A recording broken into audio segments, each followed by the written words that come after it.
할렐루야, 할렐루야. 12월 23일 화요 새벽 예배 주님의 전하신 모든 성도님들을 예수님 이름으로 환영하고 또 축복합니다.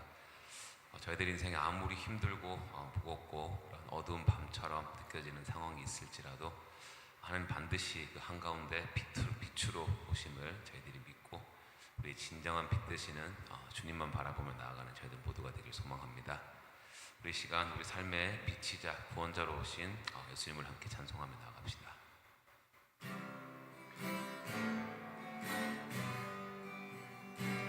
그 맑고 환한 밤중에 무천사 내려와 그 손에 비파 들고서 다 찬송하기를 평강의 왕이 오시니 다 평안하여라. 그 소란하던 세상이 다 고요하도다. 무천사 날개 펴고서 이 땅에 내려와 그때에 부른 노래가 또 다시 들리니 이 슬픔 많은 세상에 큰 위로 넘치고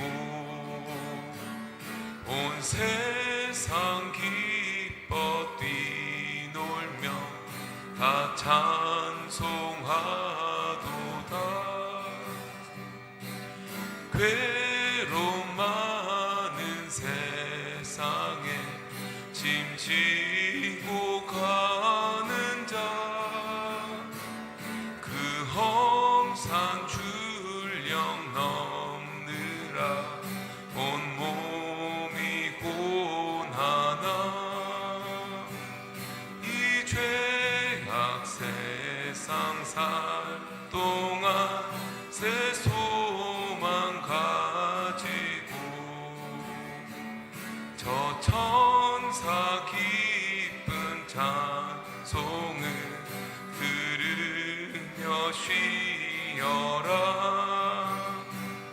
예 선지에 어느 하여 베들레헴 성중에 주 예수 탄생하시니 온 세상 구주라. 저 천사 기쁜 노래를 또 다시 부르니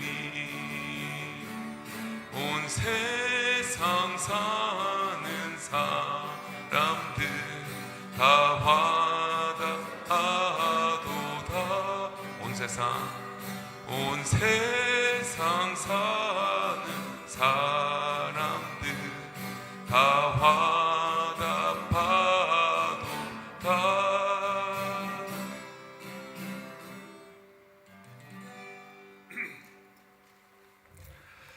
은혜가 풍성하신 하나님 아버지, 성탄 절기를 맞이하여 오늘 이 새벽에도 주님 앞에 나가 예수를 경배하게 하시니 감사합니다. 예수의 오심을 기뻐할 수 있는 근거는 성령이 임하였으므로 우리가 기뻐할 수 있음을 깨닫습니다. 우리 마음과 영혼을 감찰하여 주시고 오늘 하루도 주의 말씀을 통하여서 아기에서 오신 것을 다시 한번 기뻐하며 이것이 단순한 일이 아니라 우연한 일이 아니라 하나님의 예언된 말씀을 응하기 위한 약속의 성취였음을 다시 한번 주의 말씀으로 확인하기를 원합니다.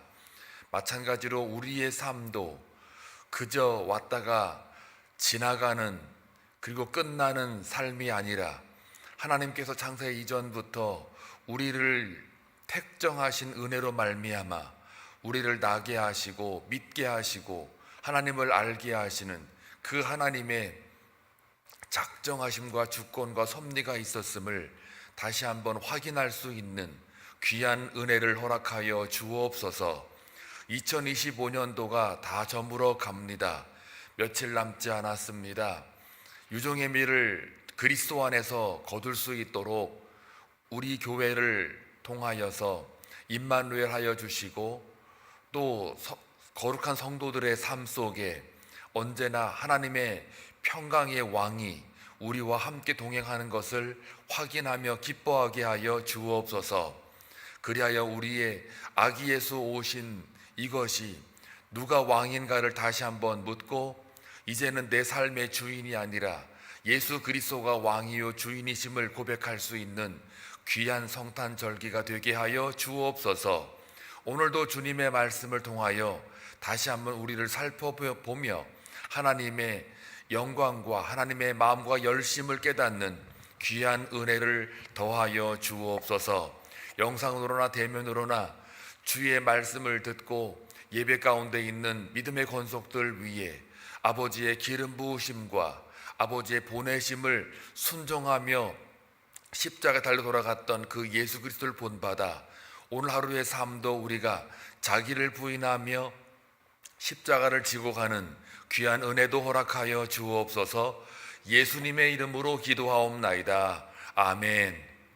하나님 말씀 보시겠습니다. 이사야 9장 1절에서 7절입니다. 함께 교독할 때에 하나님의 계시의 말씀으로 받기를 원합니다. 전에 고통받던 자들에게는 흑암이 없으리로다. 옛적에는 여호와께서 스불론 땅과 납달리 땅이 멸시를 당하게 하셨더니 후에는 해변길과 요단 저쪽 이방의 갈릴리를 영화롭게 하셨느니라. 흑암에 행하던 백성이 큰 빛을 보고 사망의 그늘진 땅에 거주하던 자에게 빛이 비치도다. 주께서 이 나라를 창성하게 하시며 그 즐거움을 더하게 하셨으므로 추수하는 즐거움과 탈취물을 나눌 때의 즐거움같이 그들이 주 앞에서 즐거워하오니 이는 그들이 무겁게 맨 멍에와 그들의 어깨의 채찍과 그 압제자의 막대기를 꺾으시되 미디안의 날과 같이 하셨음이니이다.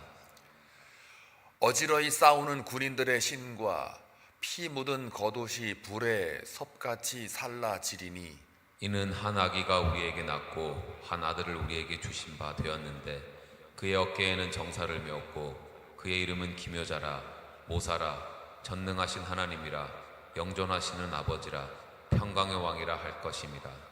다 같이 그 정사와 평강의 더함이 무궁하며 또 다윗의 왕자와 그의 나라를 굳게 세우고 지금 이후로 영원히 정의와 공의로 그것을 보존하실 것이라.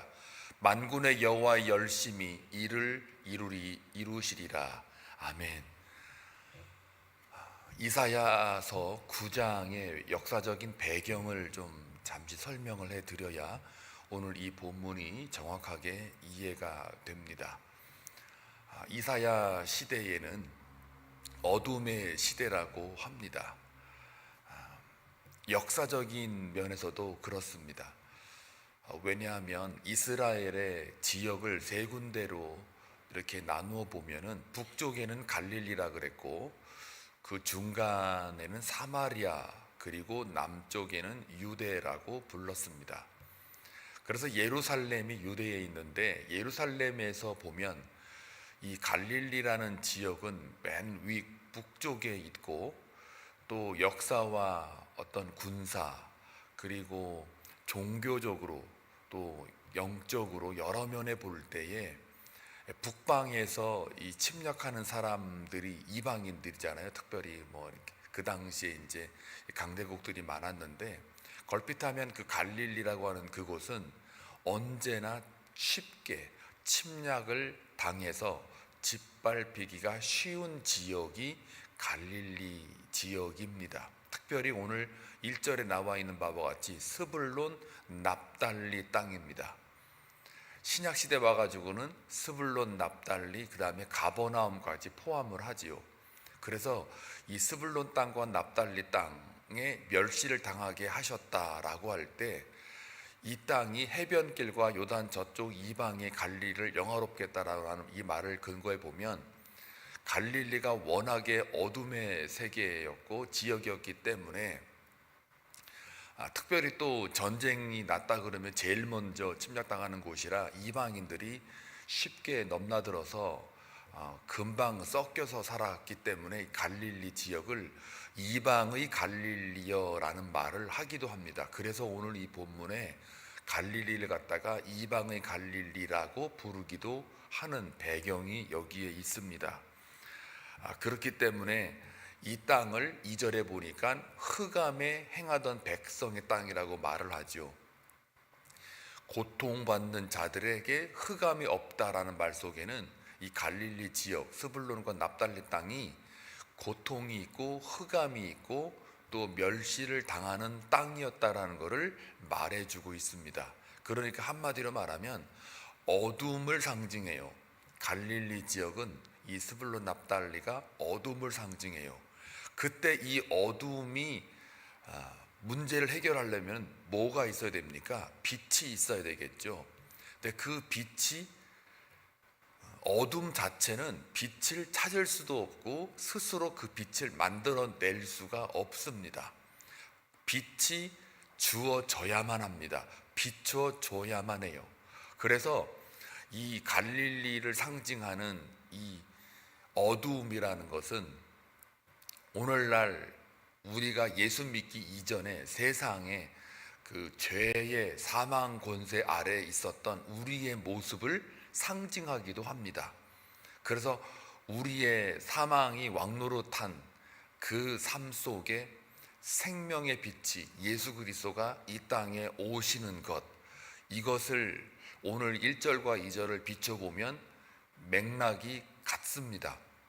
따라서 흑암에 행하던 백성이 큰 빛을 보고 사망의 그늘진 땅에 거주하던 자에게 빛이 도다. 그러니까 그 어둠이 현실이기 때문에 하나님의 빛이 필요하다. 어둠은 반드시 빛이 필요하다. 오늘날 이 시대로 우리에게 가져오면 우리의 죄 가운데서는 반드시 예수 그리스도라는 빛이 필요하다. 영생이 필요하다라는 말로 이어질 수가 있습니다. 따라서 2절에 보게 되면 흑암에 행하던 백성이 큰 빛을 보고 사망의 그늘진 땅에 거주하던 자에게 빛이 비추도다. 요 빛이 비치도다라는 이 말이 곧 하나님의 열심이라고 말합니다. 이거는 7절에 나와 있어요. 오늘 본문에 보면은 7절에 그 정사와 평강의 더함이 무궁하며 또 다윗의 왕자와 그의 나라를 굳게 세우고 지금 이후로 영원히 정의와 공의로 그것을 보존할 것이라. 만군의 여호와의 열심이 이를 이루시리라. 빛을 비추는 것을 여호와의 열심으로 성취된다고 그러니까요. 비추는 것 자체를 하나님의 열심, 이건 다른 번역서에는 하나님의 질투라는 말도 쓰고요, 하나님의 시기하심이란 말도 번역이 돼요. 그러니까 여호와의 질투, 결국 뭡니까? 이 백성을, 어둠을 사랑하시는 하나님을 볼 수 있죠. 그래서 구원이라는 거는 뭐 어떤 조건이나 이런 게 붙는 게 아니라 하나님의 끝까지 어둠을 사랑하기 때문에 구원이 이루어지고 있다라는 것을 말해주고 있죠. 그래서 여호와의 열심이 하나님의 빛으로 이렇게 표면화되고 있는 것을 오늘 본문이 예언하고 있습니다. 그래서 여호와의 질투, 이거는 곧 사랑을 의미합니다. 자, 그래서 이런 빛이 비추는 태도를 언급하는데 그게 이제 3절과 4절이에요. 어떤 마음과 어떤 자세로 이게 비춰지느냐? 주께서 이 나라를 창성하게 하신다. 그 즐거움을 더하게 하셨고 추수하는 즐거움과 탈취물을 나눌 때의 즐거움 같이 그들이 주 앞에서 즐거워한다요. 그리고 이는 그들의 무겁게 맨 멍에와 어둠이죠. 그들의 어깨의 채찍과 그 압제자의 막대기를 꺾으시되 미디안의 날과 같이 하셨음이니이다. 그러니까 우리의 현실은 그 당시 멍에를 메고 또 어깨에 채찍과 앞제자의 막대기가 있었기 때문에 이걸 다 어떻게 해요? 꺾어버려요. 근데 어떻게 꺾느냐? 미디안의 날과 같이 꺾는데요. 미디안의 날이 뭡니까? 여러분 기억나시죠? 기드온 300용사를 골라서 미디안 전쟁에서 여호와의 전쟁으로 이끄시면서 미디안의 그 수많은 그 군인들을 어떻게 합니까? 다 몰살시키잖아요. 그것도 뭘로요? 횃불이든 항아리로, 그리고 나팔로, 이 두 가지로 무찌르시지 않습니까? 이 불이라는 거는 하나님을 임재를 상징하죠. 하나님을 상징해요. 여호와의 임재, 불이라는 게. 그리고 항아리는요, 깨지기 쉽죠. 그건 인간의 깨지기 쉬운 걸 상징해요. 육을 상징해요. 그러니까 깨지기 쉬운 인간의 육에 뭐가 들어있는 겁니까? 하나님의 능력, 하나님의 임재가 거기에 있는 거예요. 그 임재가 있으므로 나팔은요, 이미 승리하는 나팔을 부는 거잖아요. 그러니까 결국은 다 뭡니까? 이게 하나님이 싸우셨다예요. 그래서 미디안의 날과 같이 했다는 얘기는 이스라엘 백성들이 자기의 힘과 어떤 권력과 다른 어떤 무기로 숫자에 의해서 싸워서 이겼다 그래가지고 우리가 잘 싸워 이겼다, 우리가 해냈다가 아니라 32,000명 중에 골라낸 사람이 딱 300명이잖아요. 숫자의 문제가 아니고 그것 가지고는 어림도 없다예요. 결국은 나중에 그들의 입술을 통해서 하나님이 이 싸움에서 이기게 하셨다, 모든 걸 하나님이 하셨다라는 말을 하기 위하여, 그러니까 우리의 어둠의 현실, 흑암이나 고통이나 멸시받은 이런 현실 속에 하나님의 빛이 비추어진 이것이 곧 미디안의 날과 같이 하겠다라는 말은 뭡니까? 우리의 구원이 철저히 우리의 실력으로, 힘으로 감당해서 얻어낸 것이 아니라 바로 하나님이 하셨다라는 말을 고백과 간증하기 위하여 미디안의 날과 같이 우리의 구원을 위해서 하늘의 빛, 하나님의 빛을 비추어 주셨다라는 말을 하고 싶은 거예요. 이게 바로 빛이 어떤 마음으로 비추어지느냐? 미디안의 날과 같이 비추어졌다라는 말을 이사야 선지자가 예언하고 있는 거죠. 그 예언의 실체를 오늘 6절에 보면은 뭐라고 나와 있어요? 미디안의 날처럼 임했다라는 거를 현실적으로 뭘 보여주느냐? 이는 한 아기가 우리에게 낳고. 아기가 뭡니까? 싸울 능력이 없어요. 슈퍼맨도 아니고 영웅도 아니에요. 힘도 없어요. 그냥 연약해요. 아기가 뭘 하겠습니까? 눈만 멀뚱멀뚱 뜨고, 먹는 것도 손으로 입에다 넣어주도 못 먹어요. 들고 젖을 물려야 돼요. 그것도 맞춰줘야 돼요. 그냥 대게만 가슴 된다고 막 되는 게 아니에요. 그것도 맞춰줘야 되고, 그리고 어구 하고서 계속 먹게 만들어야 돼요. 그 아기가 뭘 하겠습니까? 아무것도 못합니다. 그러니까 이게 뭡니까? 한 아기가 우리에게 낳다라는 그 말이, 하나님의 방법은, 하나님의 방식은 세상의 힘과 권력으로 무장된 군대로, 군사로 등장하는 게 아니라는 거죠. 약하고 약한 한 아기의 모습으로 이 땅에 오셨다라는 거죠. 그래서 구원이라는 건요, 세상의 권력과 힘으로 감당해내는 게 아니라 하나님의 낮아지심, 비천한 현실로 오신단 말이에요.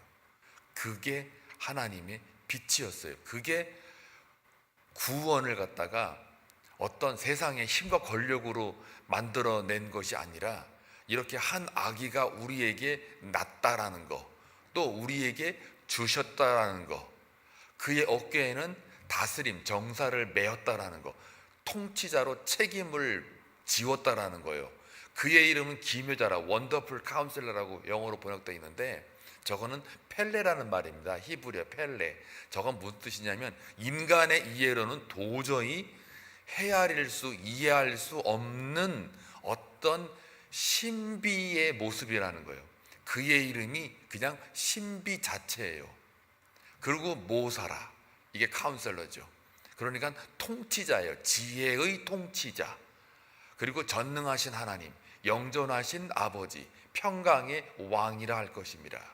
이 모든 게 다 지금 한 아기가 우리에게 낳다, 주셨다, 매었다 라는 이 모든 말을 다 한꺼번에 이렇게 이야기를 하면, 이거는 단순히 세상의 힘과 능력과 권력으로 오는 게 아니고 가장 연약한 한 아기의 모습으로 구원이 우리에게 이루어지고 있다라는 겁니다. 이게 바로 세상의 힘과 권력으로 하는 게 아니고 미디안 전쟁처럼 가장 약한 300용사 가지고 그 수많은 미디안 전투에 이겼던 것처럼 하나님이 하셨다라는 그 방식대로 오신다라는 말을 오늘 지금 4절에서 이야기하고 6절을 갖다가 실체화해서 한 아기가 우리에게 낳다예요. 그 아기가 아무 힘이 없잖아요. 이게 뭘 연결되느냐면 십자가로 연결이 돼요. 세상으로 볼 때는 십자가는 실패자의 모습이요, 저주의 모습이요, 멸시당함이요, 고통이요, 또 흑암같이 보여요. 그런데 그 십자가에 그게 뭘 다 따라붙어요? 능력이라고요. 능력. 그게 하나님의 능력이에요. 그게 하나님의 빛을 비추는 모습이죠. 그러니까 십자가는요, 그래서 사람의 열심이 아니라 하나님의 열심이 되는 겁니다. 하나님의 열심은 그래서 십자가예요. 이게 만약에 구원이 사람의 힘과 능력으로, 세상의 방법으로 되었다라고 하면은 십자가는 사람의 능력이죠. 그런데 십자가로 오신 것, 하나기로 우리에게 나타난 것, 이게 자체가 뭡니까? 사람의 열심이 아니라 하나님의 열심이라는 것을 증명하지요. 그러니 우리의 삶은 어떻게 살아야 됩니까? 십자가의 삶을, 한 아기가 우리에게 낳던 것처럼 우리도 연약함 속에 하나님의 능력이 더해져서 강함으로 세상 속에 들어가 살아야 하는 거죠. 세상의 힘과 능력으로 우리가 구원을 이뤄내는 게 아니라 한 아기가 우리에게 나타났던 것처럼, 십자가가 사람의 열심이 아닌 하나님의 열심이었던 것처럼 우리 삶 또한 세상에서의 그 삶의 모습이 어떻다는 거예요? 한 아기처럼 십자가로 살아가는 거예요. 그게 구원을 이루어내는 하나님의 방식이라고요. 다 연결이 되죠. 이사야가 그래서 정확하게 예수 그리스도의 나심을 이렇게 표현하고 있습니다. 따라서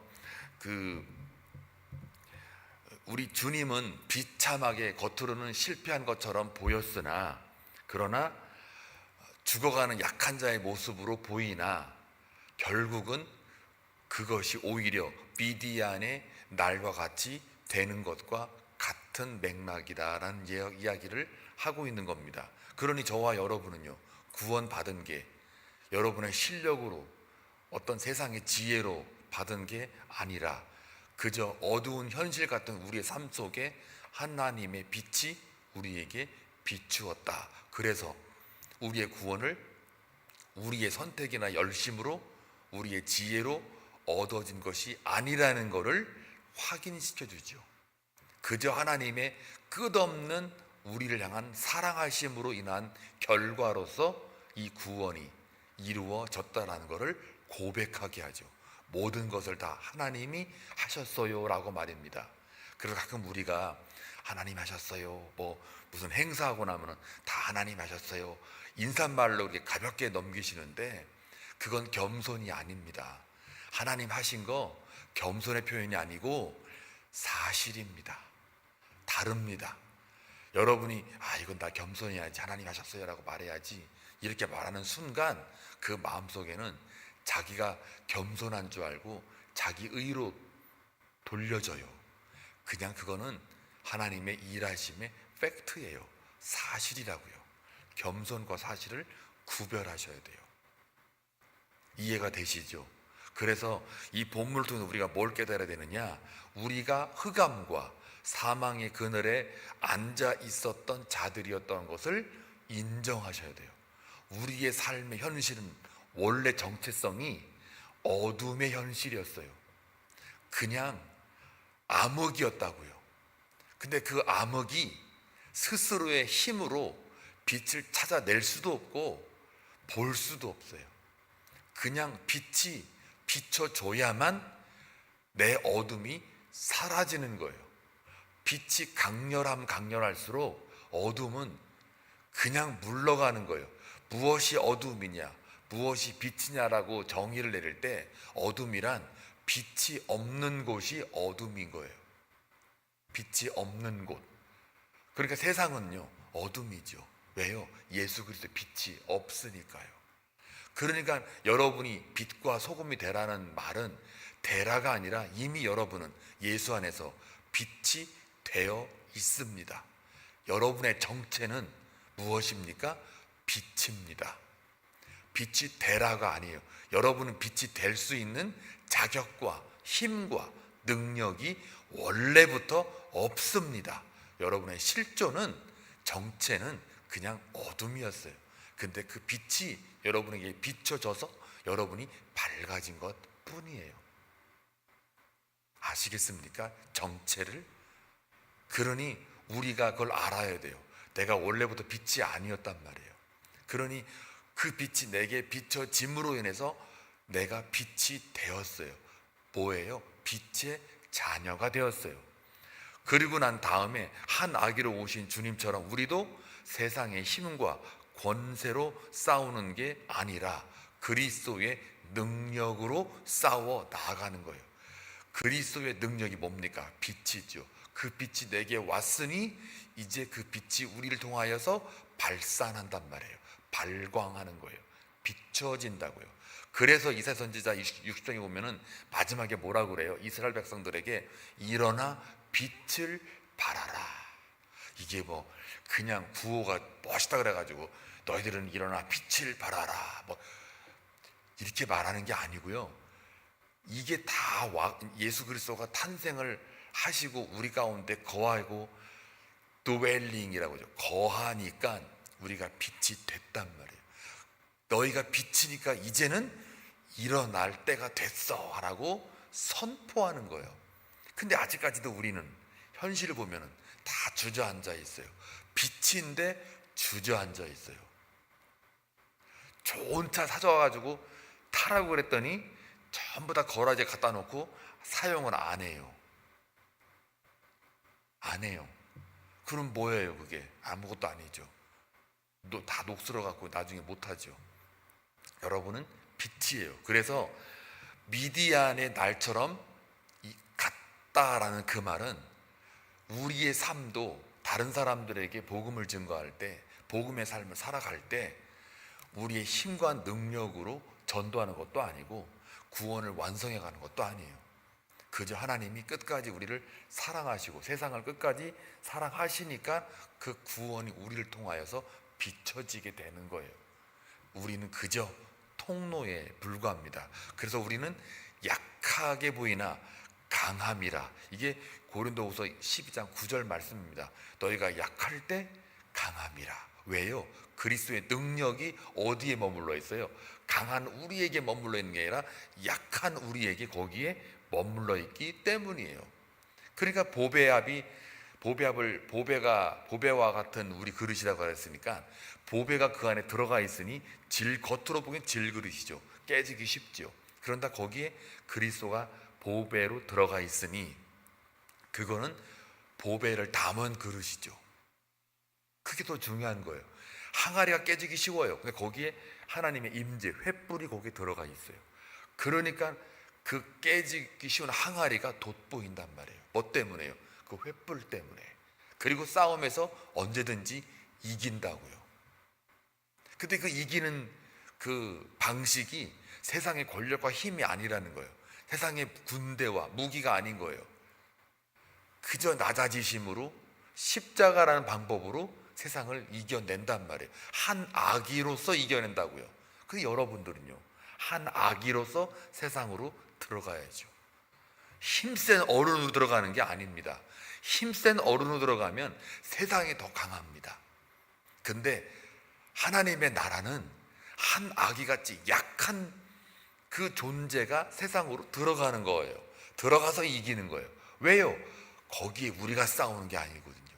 하나님의 능력이 그 안에 있어서 싸우는 거거든요. 그래서 여호와의 전쟁인 거예요. 영적 전쟁은 여호와의 전쟁이에요.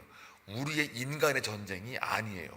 그러니 교회가요, 세상에 돈, 명예, 권력 이거 갖다 놓고 있으면 그 교회는 여호와의 신과 하나님의 영이 떠나요.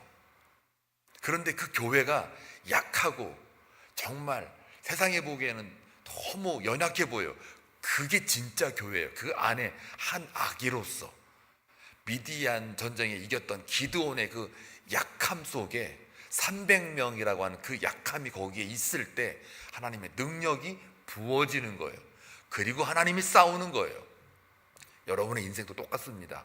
우리 그리스도인이라 그래가지고 돈 많고 경제력이 있고 권력이 있고 정치력이 있고 이것 가지고 싸우는 줄 아는데 절대 그렇지가 않아요. 그럼 그거는 세상의 싸움이지 하나님의 여호와의 전쟁이 아니에요. 그래서 때리면 우린 맞아야 돼요. 저런 거 핍박을 하면 당해야 돼요. 그게 이기는 거란 말이에요. 왜요? 그 안에 성령이 우리를 주재하셔서 싸워 가시기 때문에. 그게 예수 그리스도의 십자가의 싸움이었잖아요. 그리고 온 인류를 구원에 이르게 하지 않습니까? 우리 같으면 세상의 방법으로 싸우고 싶죠. 확 그냥 총질 막 다다다다다 해가지고 샥 죽이고 싶죠. 그럼 이기는 맛이라도 나잖아요. 근데 이거는 그렇지가 않는 거예요. 꾸벅꾸벅 십자가 지고 걸어갔다가 넘어졌다가 걸어갔다가 넘어졌다가, 그러면서 한 아기처럼 가장 약한 존재로 등장해서 싸워가는 거예요. 마치 예수가 이 땅에 오신 것처럼. 그게 이긴다고 하나님은 말씀하세요. 그러니 교회는요, 십자가의 길을 가는 존재예요. 근데 그걸 우리가 어떻게 합니까? 내 머리는 절대 안 됩니다. 우리 머리에 대신 분 누구예요? 예수잖아요. 예수에 의해서 우리가 가고 있는 거예요. 성령이 우리를 이끌어야만 그 길을 갈 수가 있어요. 낮아지심의 그 능력으로 감당할 수가 있어요. 그래서 선교하는 거고, 그래서 선교지 가서 그 문화를 초월해서 싸우는 거고, 그래서 세상이 교회를 욕하면 맞대응하는 게 아니라 참고 인내하고 하나님께 맡기는 거예요. 원수까지도 하나님께 맡겨라 그러잖아요. 그게 다 그런 말입니다. 같이 맞짱을 뜨면 똑같습니다. 저 사람이 한 대 때리면 나도 한 대 때리면 그거 똑같은 거예요. 근데 한 대 때리면 맞는 거예요. 억울하죠. 분하죠. 승질나죠. 그런데 어떡합니까? 하나님이 너희는 그렇게 살아야 돼. 그게 내 방식이야. 그게 그리스도의 능력이야. 라고 말씀하시는 걸 어찌합니까? 안 그렇습니까? 목회자가 목회할 때 세상 방법으로 하면은 지휘체계죠. 편하지요. 대통령 딱 대봐요. 얼마나 편합니까? 다 깁니다, 그냥. 일할 만하지요. 말 한마디 툭 던지면, 예, 알겠습니다. 아우, 할 만하지요. 목회가 어디 그럽니까? 아이고, 왜 그러십니까? 참으십시오. 말하기 싫어도, 아이고, 사랑합니다. 속으로는 끓지요. 그래도 그걸 꼭 참고 그리스도의 능력으로 주여 저 영혼을 위해 기도합니다 라고 가는 게 목회의 길이란 말이에요. 목사가 대들어봤자 성도를 어떻게 이깁니까? 세상적으로 볼 때. 그러나 하나님의 관점에서 볼 때는 이기는 거죠. 내가 십자가를 지고 저 양떼들이 모릅니다. 주여 모릅니다. 저들은 모릅니다. 용서해 주세요 하고 다 뒤집어 쓰고 묵묵히 털 깎인 양처럼 걸어가요. 그게 목회의 길이에요. 그게 목회의 길만이 아니에요. 여러분의 길이기도 해요. 성도로서 세상을 향하여 살아갈 때 그 길이에요. 그게 한 아기가 우리에게 나타나는 거 마찬가지로, 미디안과 같은 날이 되는 것과 마찬가지로 여러분의 삶도 한 아기처럼 나왔듯이 미디안의 날과 같듯이 그렇게 살아가는 게 그리스도의 능력을 발휘하는 삶입니다. 아시겠습니까? 이제는 나 강하다, 내가 누군데, 이거 하지 마세요. 하나님이 제일 싫어합니다. 오늘 성경 말씀도 그렇게 살지 말라고 우리한테 예표로 이사야 선지자가 예언하고 있잖아요. 그게 그리스도를 닮아가는 삶이에요. 요거 하나 읽고 마칩시다. 고린도후서 13장 4절 말씀이에요. 그리스도께서 약하심으로 십자가에 못 박히셨나니. 원래는 그리스도가 약한 분이 아닙니다. 왕이십니다. 이 땅을 만드신 분입니다. 창조주시고 하나님이십니다. 그런데 저기서 약함이란 스스로가 내려오셨음을 말하는 거예요. 그리스도께서 약하심으로, 강한 자인데 내가 이 땅에 내려오는, 말씀이 육신인데요, 내려오는 그 약해지심으로라는 말이에요. 그가 약해서 약해진 게 아니라 강자인데, 엄청난 강자인데 약해지심으로, 내려오심으로 십자가에 못 박히셨으나, 죄가 있어 박힌 게 아니라 스스로가 박히셨으나 오직 하나님의 능력으로 살아 계시니 우리도 그 안에서 약하나 너희에 대하여 하나님의 능력으로 그와 함께 살리라. 이게 믿음입니다. 이게 믿음의 삶입니다. 저 말씀만 붙들고 우리가 교회 안에서 살잖아요. 우리 성도들 아무도 내가 세다, 내 말빨이 옳다, 이 말 할 수가 없습니다. 왜요? 저 말씀이 그 사람을 붙들고 있으니까요. 약한 모습이라고 해서 저 사람이 진짜 약하냐? 아니요, 강해요. 그런데 약해지심으로 나아가는 거예요. 제가 여러분보다 논리가 딸리는 줄 아세요? 철학적으로 종교적으로 얘기를 하고 맞짱 토론을 붙이면은 저도 웬만큼 하는 사람입니다. 그런데 이 안에 교회 성도 하나님 안에서 논쟁과 토론을 벌이지 않습니다. 목회를 위해서, 한 영혼을 살리기 위해서 토론을 하고 논의를 할 수는 있죠. 하나님의 지혜를 말할 수는 있죠. 그러나 내가 이겨먹겠다고 누르려고 온갖 철학과 종교와 사회적 가치를 막 동원해가지고 그 사람을 확 누르려고 그걸 사용하지 않습니다. 사용할 수가 없습니다. 하나님이 두려워서요. 세상 나가서 싸우자 그러면 맞짱 뜨죠. 근데 이제는 세상 나가도 맞짱 못 뜹니다. 왜요? 저 말씀에 붙잡혔기 때문에 못합니다. 그리스도가 약하심으로 십자가에 못 박히셨기 때문에 저도 저를 스스로가 못을 박아서 하나님의 능력으로 살아계셔서 내 안에 약하지만 세상에 대하여 하나님의 능력으로 함께 내가 살기 위해서 그렇게 가는 겁니다. 그러니 우리의 성도의 삶은 그렇게 살아내는 겁니다. 오늘 하나님가 우리에게 나타났고 우리에게 주셨고 그가 정사를 메었고 또 그는 기묘자라 모사라 영존하신 하나님이라 전능한 하나님이라 평강의 왕이라고 하는 이 말이 바로 오늘 제가 드렸던 그 모든 이야기들을 대표하는 이야기의 말씀의 계시입니다. 그 계시의 말씀을 여러분 잘 묵상하셔서 그 말씀을 붙들고 오늘도 내일도 살아낼 때에 여러분 비록 약하지만 그리스도의 능력이 여러분 안에 계셔서 여러분이 진짜 십자가의 능력으로 이겨내는 멋진 그리스도의 군사된 자로 살아가시길 주의 이름으로 축복합니다. 기도합니다. 고맙고 자비로우신 아버지 하나님, 하늘에는 영광이요 땅에는 하나님이 기뻐하시는 자들 가운데 평강이라는 그 말씀이 오늘 이 시대를 살아가는 우리에게 그대로 실현될 수 있도록 기름 부으시고 역사하여 주옵소서.